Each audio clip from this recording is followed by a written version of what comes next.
একটু সময় নিয়ে বসে একটু চিন্তা করো যে কেমন স্বাধীনতা তুমি ভোগ করছো, কোন স্বাধীনতাকে আঁকড়ে ধরার চেষ্টা করছো, আর এই স্বাধীনতার নামে কোন কোন বন্ধন তুমি স্বীকার করছো। বাজার থেকে অনেক কিছুই তুমি কিনে আনো যা সব সময় প্রয়োজন নেই।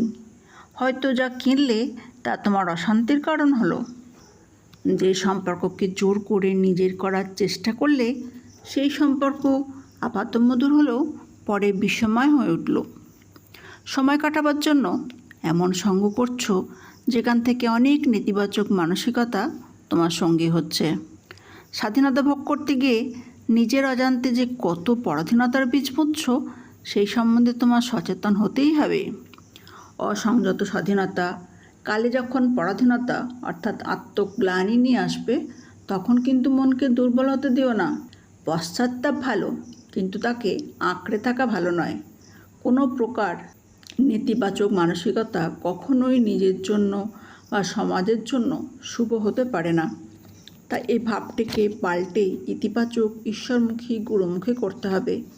যদি আঁকড়ে ধরতে হয় তবে এক গুরুর চরণকে ধরাই শ্রেয়। এইটি অভ্যাসযোগ। সব বেদনা, স্মৃতি, দুঃখের অনুভূতিকে গুরুমুখী করতে পারলে দেখবে ঈশ্বরের কৃপা কেমনভাবে নেমে আসে। রানা বিক্রম মীরাবাইকে বিষের পেয়ালা দিয়েছিল হত্যা করার জন্য, কিন্তু কৃষ্ণপ্রেমে বিভোর মীরাবাই দেখলেন স্বয়ং কৃষ্ণ তাকে অমৃতের পাত্র হাতে তুলে দিচ্ছেন। বিষ অমৃতময় হলো। সংসারের সং হচ্ছে বিষ, ঈশ্বর হলেন সার। সেই সারকে সার জ্ঞান করলে সং অমৃত হয়, তখন সংসার আনন্দের হাট।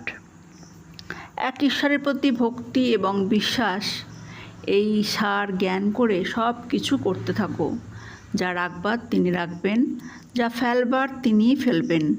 যতটুকু ভোগ আছে হয়ে যাবে, জোর করে ত্যাগ নয়, ত্যাগ আপনি আসবে। ওটাই তো ঠাকুরের প্রকৃত প্রসাদ।